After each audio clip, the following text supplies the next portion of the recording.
Hi Year 3. In this video I'm going to read you the whole book of Mama Miti.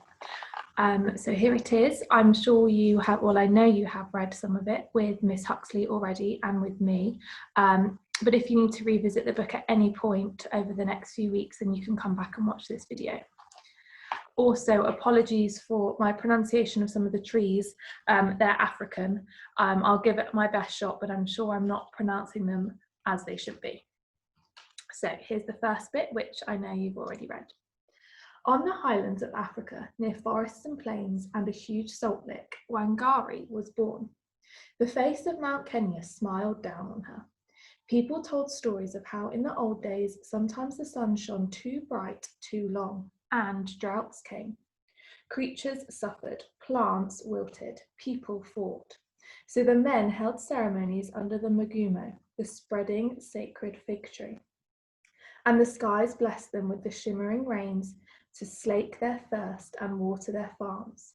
Village elders placed staffs from the figgy tree between angry men, and enemies became friends. Wangari listened to these stories. That's how she came to love and respect trees. That's how she came to be wise in the tradition of her family and village, of her country and continent.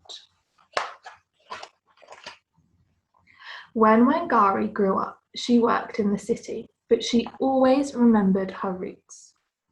She planted trees in her backyard and sat under them to refresh her body and spirit. One day, a poor woman came from the Western Valley to see wise Wangari. Her children peeked out from behind her at the smiling woman in the bright blue cloth with squiggles all through it, like tadpoles squirming in a pool. I have too little food to feed my family, said the poor woman. There is no longer a job for me in the timber mill, and I have no other skills. What can I do?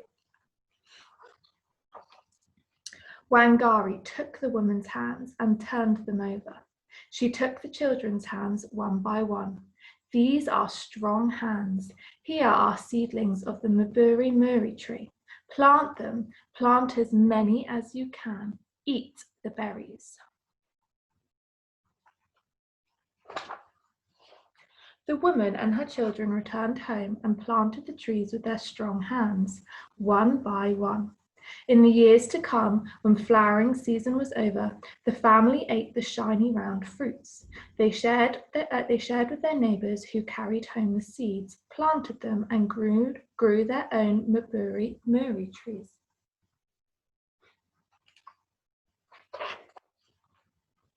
Another woman came to visit wise Wangari, as poor as the first. This one travelled from the mountain in the south. Her daughters stood behind her, thin as ropes. My daughters and I walk hours every day to find firewood to cook with, said the poor woman. It takes so long. We have no time for anything else. What can I do?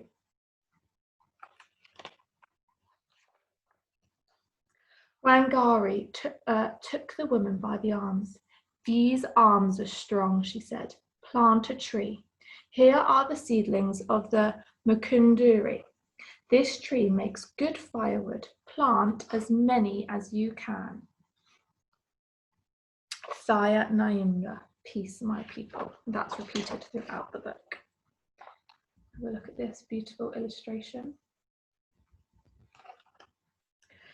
The woman and her daughters planted those seedlings.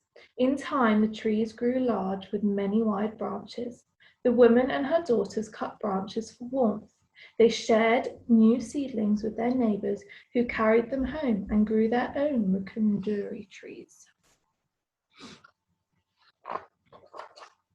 Word passed from woman to woman until all over Kenya, women knew about wise Wangari. They came to her from every direction, one after another, as the years went by.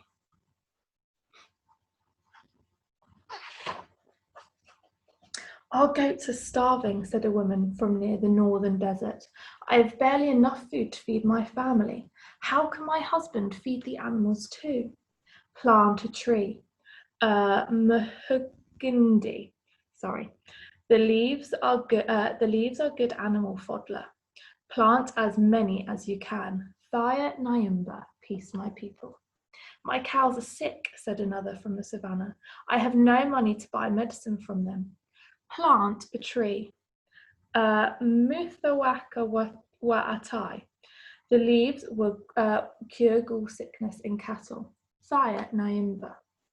Wild animals come in the night and steal my chickens, said a woman from the fishing village. She took her hands in worry. Plant a tree.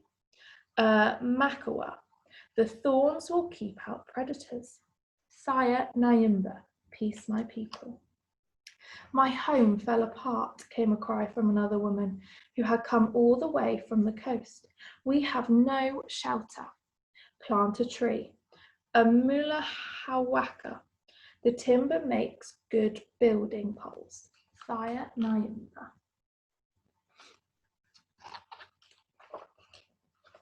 Wangari told women to plant a moringa, whose branches make good stakes for training yam vines.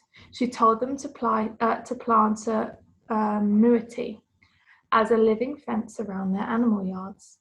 She told them to plant a muigoya, whose leaves would be wrapped around bananas to ripen them. She told them to plant a moringa for the pure joy of their white flowers. And when a woman from her own village came, lamenting that the water in her stream was too dirty to drink, Wangari told her to plant a mukuwu, the giant sacred fig, the drinker of water, which acts as nature's filter to clean streams. Thaya Nyumba, peace my people.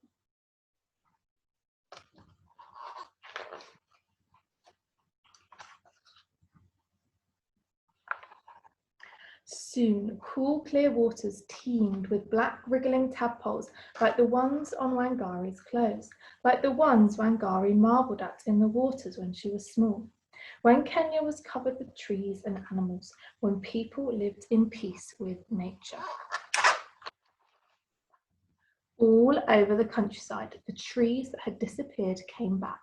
Nairobi, the capital city, had been known as Kinuni, the place where there are many minu trees.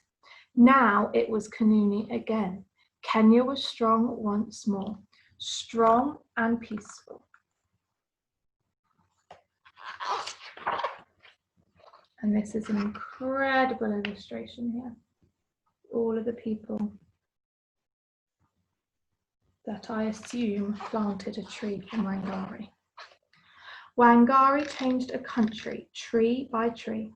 She taught her people the ancient wisdom of peace with nature, and now she is teaching the rest of the world. She is known these days as Mama Miti, the mother of trees. A green belt of peace started with one good woman offering something we can all do. Plant a tree. Thaya Nyumba, peace my people.